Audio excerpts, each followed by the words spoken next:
Hi, everyone. Hello.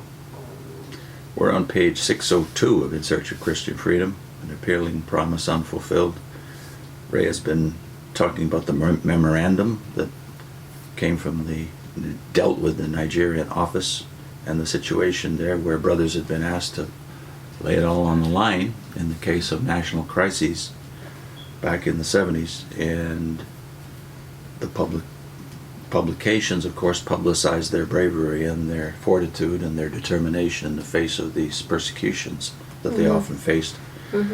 But all was not well in Nigeria. So Ray goes on with the same memorandum. Sometimes situations develop in congregations where there are divisions along tribal or family lines, showing that in some cases fleshly connections are stronger than spiritual ones. Then there are those brothers in many congregations who do not really associate with other members of the congregation. They come to the meetings with the opening song and leave with the closing song. Very little communication exists. Some have practically no social contact with other brothers, or only with a select few.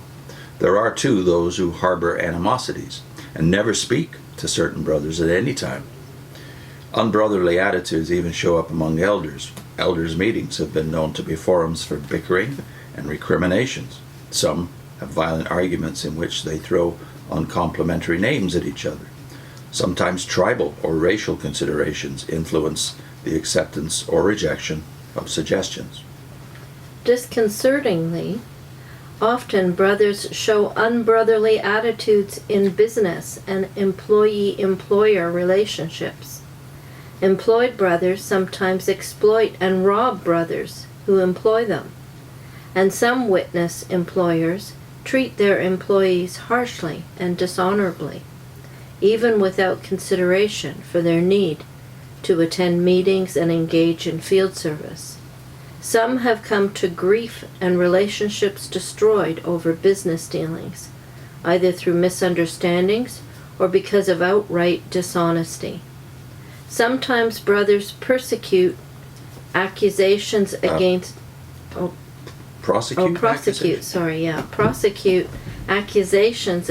brothers as they would through lawyers in worldly courts, and a few go to worldly courts. Even in the case of repentant sinners, elders often have a tendency to be unmerciful.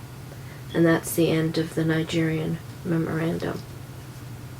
Ray says there is no intent here to imply that these conditions are typical of all Nigerian witnesses. I visited Nigeria in 1979 and met a number of fine persons among the witnesses there. At the same time, in its memorandum, the branch had been requested to supply information not based on rare or isolated incidents, but dealing with genuine problems affecting witnesses in their country. That is the only reason I include this quotation. Not only the use of many, often and similar expressions, but the whole tenor of the report makes clear that the picture of a unique spiritual paradise, superlatively abundant in the fruitage of God's Spirit, is hardly in harmony with the facts. It shows witnesses to be quite like people to be found in other religious denominations where similar problems occur. The conditions reported by the Nigerian branch are neither surprising nor unusual.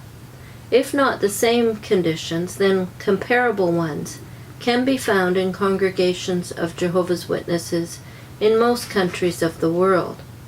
What is unusual is the forthrightness of the branch personnel in acknowledging the existence and extent of the problems.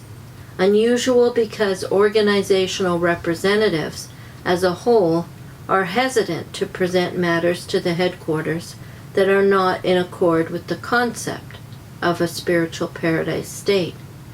In the years that I spent at the international headquarters, the vast majority of communications presented only the bright side of matters, items such as are published in Watchtower literature. When reports of a more candid nature came to the governing body or one of its committees, they rarely were considered at length. I think it can be truthfully said that perceptive information pointing out any lack of genuine spirituality and its root causes, created a certain sense of discomfort among the members, as though they would prefer not to hear them. They seem to find them disturbing, unsettling, not conforming to the published claims of a worldwide community that enjoys superlative spiritual health and unequaled brotherly unity, a community in which the only true Christians on earth are to be found. The more frank the report, and the more insight shown as to the underlying nature of the problems, the shorter the time the governing body members seem willing to spend in discussing it. Their quickness in moving on to other matters, or to portions of the report more in conformity with the published picture, brought to mind the description of Israel that God spoke through his prophet Isaiah. Quote, "They have said to the ones seeing, you must not see, and to the ones having visions, you must not envision any straightforward things. Speak to us smooth things," or the NIV says pleasant things. "Envision deceptive things." The New English Bible says seductive things. That's Isaiah 30 verse 10.